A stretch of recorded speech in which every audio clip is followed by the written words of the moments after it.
Pretože sa naozaj spustil. Spustil sa lynč proti Slovenskej republike a ten dôvod je samozrejmý. Zbavili sa Maďarov, zbavili sa Orbána, tak teraz potrebujú zničiť Slovensko. A také tie tri hlavné smrteľné hriechy, ktoré spáchal Robert Fico, asi všetci poznáme. Prvý bol to, že zablokoval migračné kvóty. Vďaka čomu dneska je Slovensko, ale aj mnohé iné krajiny Strednej Európy oslobodené od takých vecí, ktoré sa dneska dejú v Belfaste, v Southamptone a tak ďalej, čo hovoril aj pán poslanec, europoslanec Uhrík. Že tam odrezávajú hlavy, že tam nejakým spôsobom šikanujú ľudí, ktorí sa dostali do stretov s kultúrnymi minoritami. Potom tu máme druhý smrteľný hriech Roberta Fica. A nás v strane Smer, Slovenská sociálna demokracia. My sme si dovolili takú nehoráznosť, že sme do ústavy dali, že existujú len dve pohlavia. Čo samozrejme v Bruseli vyvolalo obrovskú históriu. Oni majú 76 pohlaví, hej. Ráno sa zobudíš ako muž, po obede si žena a nadvečer si povie, že si mačka, tak si mačka. Takto to funguje v Bruseli, hej. A my sme povedali, nie, my máme zdravý rozum. U nás ešte platia zákony biológie, ako by povedal pán europoslanec David. U nás to stále ešte platí. Nebudeme ich novelizovať. A sme presvedčení, že jednoducho sú len dve pohlavia. A že áno, rodinu tvorí mamička, otecko a detičky. A nie Fero, Jožo a niečo adoptované. Hej? Takže takýmto spôsobom to fungovať nemôže. Opäť, rozúrili sme ich, ale tu platí tretia vec. Robert Fico spáchal ten najťažší smrteľný hriech preto, lebo chce mier s Ruskom. Lebo nechce vojnu. A to je to najhoršie, pretože Európska únia sa dneska premenila na vojnovú mašinu. Ona dneska do veľkej miery, žiaľ, musím to povedať veľmi ostro, pripomína Tretiu ríšu, 30. 40. roky. A z histórie to poznáme. O čo išlo Hitlerovi? Expanzia na východ. Čo robí Európska únia? Boli to Rusi, ktorí sa tlačili niekde k hraniciam Európy alebo niekde, nedá Bože, Ameriky? Videli ste nejakého ruského vojaka niekde na mexickej alebo kanadskej hranici? Nie, boli to americké vojska, ktoré sa tlačili k ruským hraniciam. Čiže expanzia na východ. Potom tu máme rusofóbia, nenávisť voči Rusku. Keď si pozriete Mein Kampf, tak o ničom inom to nebolo. Nenávisť voči Rusku, nenávisť voči Slovanom. Samozrejme aj voči Židom. A potom, pochopiteľne, zbrojenie.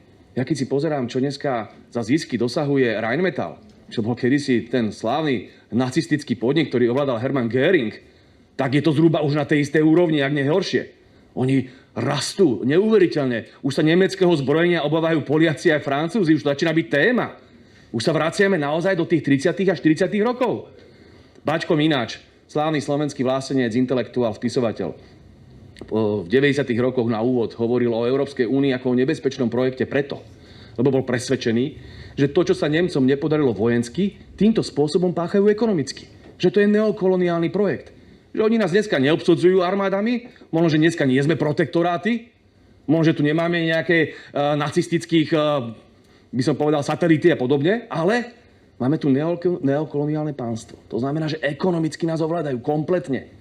A vydierajú nás. Potom pochopiteľne, pokiaľ chcete spraviť nejaké rozhodnutie v Bruseli, tak vám povedia nie, nedostanete tranžu z plánu obnovy. Niekoľko miliárd. Takýmto spôsobom vydierajú Slovensko, vydierajú Maďarsko, alebo vydierali, a to robia každému, kto si dovolí mať iný názor. Lebo to je to najhoršie, mať dnes iný názor. Preto hovorím o otvorenej fašizácii Európskej únii. Pokiaľ niekomu prekáža iný názor, tak naozaj smeruje k fašizmu. Robert Fico takmer bol zavraždený len preto, lebo chcel mier s Ruskom, lebo mal iný názor. Našťastie ten lynč proti Slovensku v Európskom parlamente reprezentuje do veľkej miery dobre známy intelektuálny titán Českej republiky, pán Zdechovský, s charizmou chrobáka Hovnivala, čiže naozaj nie dôvod sa veľmi obávať. Ja som presvedčený, že keď si takýchto hrdinov zvolia, tak myslím si, že nemôžeme prehrať. Hej? A na našej strane sú takí ľudia a také osobnosti, ako je Katka Konečná. Takže naozaj tento boj nemôžeme prehrať. Ale je to veľmi nebezpečný trend. Keď už niekomu vadí iný názor. Ja som bol minule v diskusii s českým europoslancom Vondrom a on bol až tak strašne šokovaný, že niekto má iný názor, že utekol z diskusie. Utekol. To už tam sme sa dostali, že on nevie si vypočuť, že áno, halo, Európska únia, tak keď ste tu vrieskali po Rusoch, že je tu nejaká vojna na Ukrajine, tak hádam asi odsudíte aj vojnu, ktorú pácha Amerika v Iráne, alebo tú genocidu, ktorú pácha Izrael v Gaze, alebo ten hladomor, ktorý spúšťajú Američania blokádou Kuby. Nie, tam ste ticho. Tam sa postavia všetci a kritizujú zhodou okolností Irán, Kubu a všetky tie obete amerického imperializmu. Toto im poviete a oni utečú z diskusie. To je hrozné. Tam sme sa dopracovali. Tam sa dopracovala Európa, ktorá kedysi mala takých lídrov, a teraz to poviem naľavo aj napravo, ako Charles de Gaulle, alebo ako Willy Brandt, ktorí hovorili naopak o dobrých vzťahoch na západ aj na východ. O čom bol Willy Brandt? O tom, že majme dobré vzťahy so Sovietským zväzom. Prečo sa dneska nejaký Nemec nevie postaviť a povedať toto isté? To isté je Charles de Gaulle. Hovoril o Európe národov, hovoril o tom, že musíme vyvažovať medzi, keď vidíme aroganciu zo strany Spojených štátov amerických, tak máme dobré vzťahy so Sovietským zväzom. Keď vidíme opačne aroganciu na druhej strane, opäť to vyvažujeme. Toto je rozumná, pragmatická, realistická politika. Nie, dneska tam vládnu fanatici, ktorí chcú vojnu s Ruskom. Potrebujú zbrojiť, aby mali zbrojovky obrovské zisky. Toto je veľmi, ale že veľmi nebezpečná cesta. Navyše v situácii, kedy sa Európska únia manevrovala do takej ťažkej ekonomickej krízy, že z toho nie je cesta von. Zoberte si, my sme sa sami odstrihli od lacných ruských energií. My si takto strelili do vlastnej nohy. Takže nám začal kolabovať priemysel a v situácii, kedy ten automobilový priemysel v Nemecku, ktorý ťahal celú ekonomiku Európskej únie, má problémy už kvôli tomu, že nezvláda konkurenciu z Čínskej ľudovej republiky a páda dole, tak v tejto chvíli sa ešte odrežeme od lacných ruských energií. Do toho príde americké šialenstvo v Iráne, zastaví sa Hormuz, tým pádom opäť ešte väčšia kríza v energetike, kolabuje to tu celé. A namiesto toho, aby sme začali vyjednávať s Rusmi a vrátili sa k lacným ruským energiám, my ešte prikurujeme. Ešte viac eskalujeme ten konflikt. Ešte viac si strieľame do vlastnej nohy. Toto dneska robí Európska únia. Kolektívna samovražda. Kolektívna ekonomická samovražda. A energetická. A aj geopolitická, pretože čo vidia Američania? Vidia kompletne závislú Európsku úniu. My sme dneska kompletne závislí od Američanov, energeticky, ekonomicky, vojensky, vo všetkých oblastiach, tak sa s nami zaobchádza ako s handrou. Lebo jednoducho nemáme zdravý rozum. Myslím teraz Európsku úniu. No my ho máme, ale lídri v Európskej únii.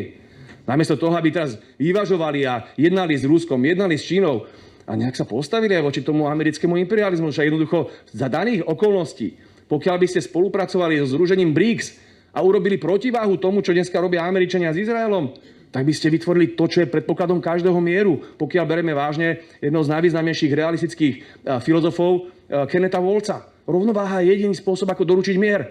Ale to nejde, pokiaľ ste len mopslíkom Spojených štátov amerických. No ale čo očakávame od takých osobností, ako je von der Leyenová alebo Kallasová? Kto tieto osobnosti v úvodzovkách môže brať vážne? Veď si z nich robia srandu. Zoberte si, keď sledujete možno aj ruské médiá občas, tak to je naozaj na pobavenie, keď niekedy komentujete to. Kallasovú jednoducho v Rusku nebere nikto vážne. A kto by ju bral vážne? Však jej manžel zbohatol na tom, že robil kšefty s Ruskom a dneska sa tvári ako najväčší rusobiec. Takže priatelia, ja som presvedčený, že dnes musíme robiť presne to, čo aj celé hnutie Svätopuluk od prvého momentu robí. Spájajme ľavicu a pravicu v tom, čo je dôležité. To sa vždy dialo v tých národno-oslobodzovacích hnutiach. Vždy tam bol aj ten ľavicový, pravicový prvok. Vždy tam bolo podstatné vybojovať práve tú suverenitu. Toto je dneska naša úloha, aby nás nezmangloval Brusel. Ja som písal o týchto veciach v knižke Antiglobalista už možno pred 10 rokmi, že jednoducho áno, tá ľavica, pravica stále existuje, stále je to téma, ale dnes sa musíme vedieť spájať za tú národnú myšlienku, za tú myšlienku suverenity a ten odpor voči globalizácii musí byť našou hlavnou témou. Voči neoliberálnej globalizácii, voči tým ich vojnám. Toto je naša kľúčová úloha. Je to možno kontroverzné, hovorím to často, aj mi to občas vyčítajú, keď hovorím o tom liberálnom fašizme, ktorému dneska čelíme. Povedia, hej, to je oxymoron, lebo však liberál nemôže byť fašista, no ale vo forme áno. Liberáli alebo progresívci sa dneska správajú ako fašisti vo formálnej stránke. Neuznávajú iný názor. To je tá totalita, ktorá je tak silne skrytá v tom liberálnom posolstve aktuálne. A dneska, tým, že oni fašizujú tú Európu, ja som presvedčený, že sa musí spájať aj tá ľavica, aj tá pravica, tá vlastenská alebo tradičnejšia ľavica a pravica, aby porazila tento globalistický, progresivistický, liberálny narratív. A možno posledná poznámka, aby som nehovoril príliš dlho. Právo veta. Naznačil to už aj pán Uhrík, pani kolegynka Konečná, aj pán kolega Ivan David. Naozaj, dávajme si na to pozor. V Európskej únii sa chystá zrušenie práva veta. A to bude kompletný koniec akejkoľvek národnej suverenity. Nie, že by sme ich teraz mali veľmi veľa. Ja som nedávno diskutoval v televízii, keďže so mnou do televízie odmietajú chodiť kolegovia z Progresívneho Slovenska, čo je pre mňa obrovská česť. Zamyslel by som sa nad sebou, pán poslanec Uhrík, že s vami už chodia. Ale nežartujem. Tým pádom chodím veľmi často s českými kolegami, takže mám trošku prehľad o vašich europoslancoch a teda nie je to zrovna najpríjemnejšie, čo som kedy v živote zažil. Istý pán Ondřej Koláš, dobre hovorím? Taký nejaký europoslanec z nejakého... TOP 09. TOP 09, výborne. Koneva nám zrušil. Áno, Kôň, to mi presne napadlo, keď som ho videl, lebo to bolo až neuveriteľné, že tento človek úplne otvorene obhajoval, že my nepotrebujeme právo veta, že my vlastne vôbec nepotrebujeme mať ani demokraciu. Lebo argumentoval som pochopiteľne, ako chcete doručiť demokraciu, pokiaľ nemáte nejakým spôsobom národnú suverenitu. Však jednoducho, keď raz, ja neviem, na Slovensku si povieme, že chceme mať dve pohlavia v ústave, no tak nám ten Brusel nemôže zobrať túto právo a nemôže vlastne zobrať tým ľuďom právo demokraticky rozhodnúť o týchto veciach. Jeho argument? Však to nepotrebujete. Vy viete predsa participovať aj inak ako voľbami. Vy viete napríklad demonštrovať a protestovať. Vy viete v samospráve sa spýtať nejakého starost. Toto nám povie český europoslanec. Oni jednoducho nechcú už ani mať základnú národnú demokraciu. Aby o všetkom rozhodoval Brusel, o všetkom bude rozhodovať nejaká úradnička, nejaká Lajenová alebo Kalasová a my budeme môcť protestovať. Toto je riešenie, ktoré ponúkajú naši drahí globalisti z Európskej únie.